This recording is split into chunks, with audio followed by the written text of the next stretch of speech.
Shalom saudara pemirsa, sebelum saya menyampaikan firman Tuhan untuk saudara sekalian, saya ingin menyanyikan sebuah pujian kiranya menjadi berkat bagi saudara.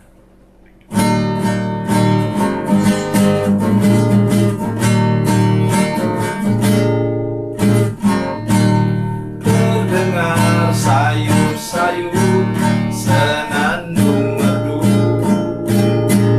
angin pagi di pantai sejuk dan segar. Teringat kembali saat ku dipanggil Yesus, firman-Nya, mari ikutlah aku. Galilea, Galilea, ku tinggalkan semuanya yang ku kasihi dulu. Ku berpaling segera dan menjadi murid-Nya. Ku ikut Dia, Yesus Tuhan.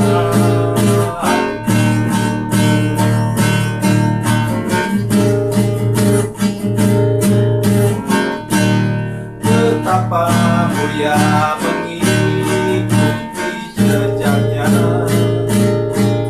walaupun jalan sukar banyak cobaan. Bila hatiku bimbang ataupun kesepian, firman-Nya, aku yang besertamu.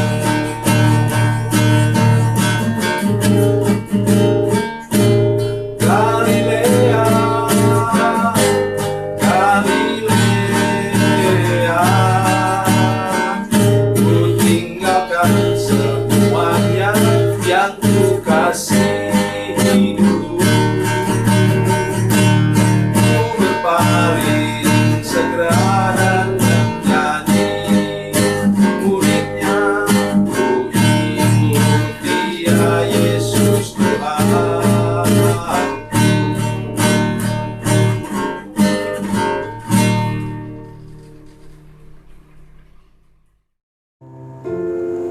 Salam saudara pemirsa, selamat berjumpa kembali dengan kami dalam program Berita Pengharapan. Saudara pemirsa, tidak ada yang lebih penting daripada kita ingat, yaitu waktu Tuhan. Kalau belum waktu Tuhan, saudara berusaha sedemikian rupa pun tidak akan terjadi apa-apa.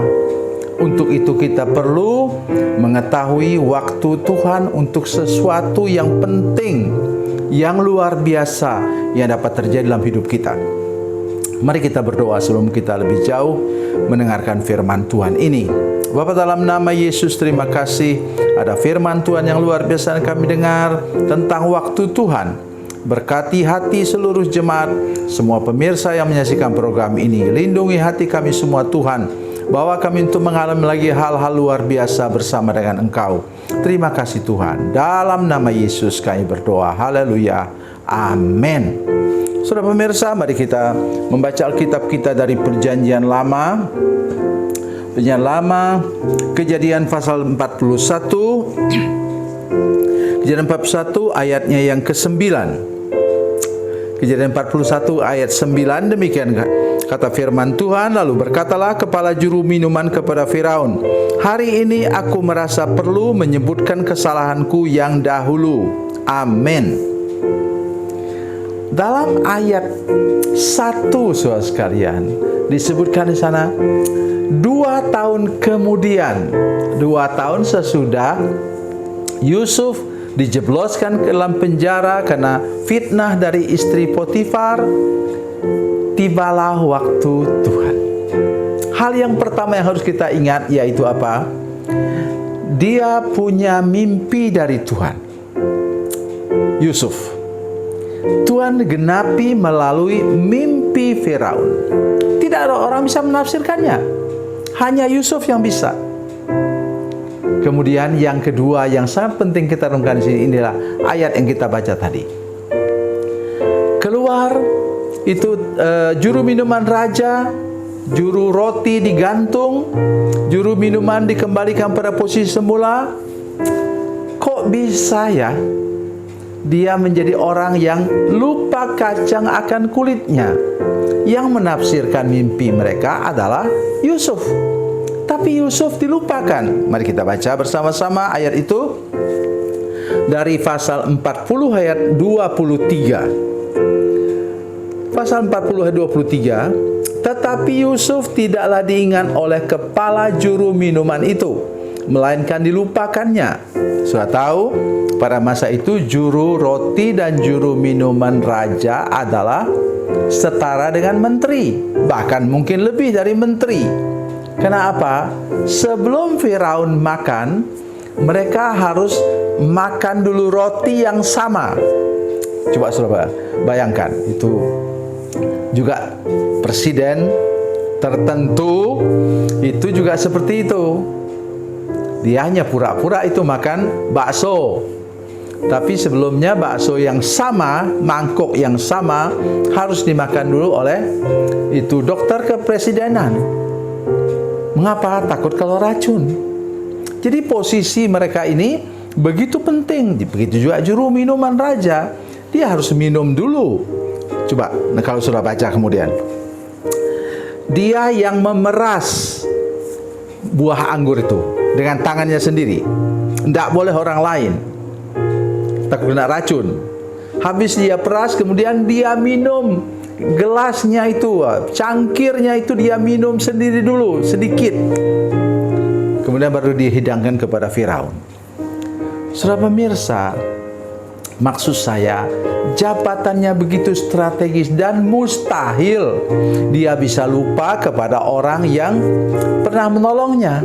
Oleh karena itu pesan saya hari ini yaitu sesuai dengan firman Tuhan ini, bila ada orang lupa kacang akan kulitnya, air susu balas dengan air tuba kepada engkau yang sudah menolong orang, jangan marah. Karena apa? Tiba waktunya nanti Tuhan akan angkat engkau tinggi-tinggi karena jasamu yang sudah engkau buat untuk orang lain. Saya kadang-kadang sedih, saudara sekalian. Kita sudah beri orang makan sedemikian rupa. Selama 5 tahun kami beri orang makan di tempat pembuangan sampah akhir di Batam. Dan kami tidak mengharapkan pujian, kami tidak pernah publikasikan apapun juga di media sosial misalnya. Memang kami pakai itu spanduk tentang yayasan kami, Yayasan Kirbat Baru namanya, supaya ada kenang-kenangan dan juga orang melihat, bukan orang melihat, dan orang tahu kami sedang buat apa di situ. Misalnya truk sampah itu sopir dan kernetnya tahu kami sedang memberi orang makan makanan di situ. Kami memberi makanan yang terbaik, saudara sekalian, yang seperti yang kami makan di rumah. Oleh karena itu, kalau ibu gembala selesai memasak, saya biasanya jarang ikut sampai mereka memasak. Maka kemudian saya bilang kepada ibu, tolong bawakan saya sedikit itu sambal gorengnya, enak. Ya, lauk pauknya enak. Dia dibawakan untuk saya dan saya senang makan. Nah, begitu juga syarat kami ke sana. Kalau mau ikut ke tempat pembuangan sampah itu jangan pakai masker. Waktu itu sebelum pandemi. Jangan pakai masker dan harus dia duduk makan bersama dengan para pemulung. Kami sudah buat sedemikian rupa.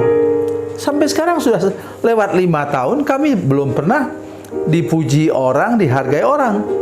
Tapi kami tahu bahwa apa yang kami lakukan nanti tiba waktunya akan datang kepada kami juga, akan menimpa batu kepala kami juga. Kami sudah berbuat baik, tentu ada orang nanti yang Tuhan utus yang akan berbuat baik kepada kami. Itu dia. Dan di sini kita baca lagi, tepat pada waktunya. Hari ini aku merasa perlu menyebutkan kesalahanku yang dahulu. Dan dia sebutkan bahwa ada seorang muda orang Ibrani yang dipenjarakan di sana karena fitnah. Dan sudah menolong mereka. Banyak orang yang lain ditolong. Salah satu ialah juru minuman raja, sang menteri. setingkat menteri itu. Dan apa yang terjadi saudara sekalian? Melalui dia kemudian Yusuf dilepaskan, dan dalam waktu hitungan mungkin 2 jam saja, karena dia harus dicukur rambutnya, diganti bajunya, dimandikan, demikian rupa karena dia mau menghadap orang tertinggi di Mesir. Sesudah itu dia melompat dari lantai dasar, kalau mau dikatakan begitu, atau bawah tanah sampai ke puncak. Itu yang akan terjadi kepada saudara sekalian bila engkau tidak menyimpan akar pahit, luka batin dan dendam kepada orang yang pernah engkau tolong. Tuhan Yesus memberkati, Tuhan Yesus baik. Mari kita berdoa. Bapa, dalam nama Yesus, terima kasih kami sudah dengar firman Tuhan hari ini. Tolong supaya semua jemaat, semua pemirsa yang menyaksikan program ini yang pernah dilukai hatinya karena mereka menolong orang dan kemudian mereka dilupakan orang, lupa kacang kulitnya. Lindungi hati mereka supaya mereka tidak menyimpan akar pahit, luka batin dan dendam, karena tiba waktunya nanti Tuhan akan mengangkat mereka tinggi-tinggi sampai ke puncak. Terima kasih Tuhan. Dalam nama Yesus, haleluya. Amin.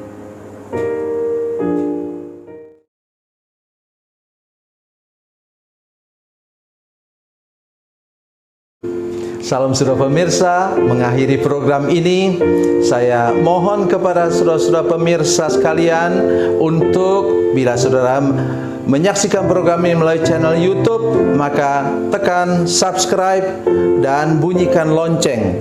Dan bila saudara menyaksikan program ini melalui channel Facebook, maka tolong saudara-saudara sekalian tekan like dan juga komen. Dan demikian pula bila sudah menyaksikan program Makan Bergizi hari ini yang tertulis, maka tekan yang sama juga, tekan like dan tekan komen. Dan tolong saudara-saudara sekalian untuk membagikan program ini, share program ini di channel saudara-saudara sekalian supaya lebih banyak lagi orang diberkati melalui program ini. Tuhan Yesus memberkati, Tuhan Yesus baik.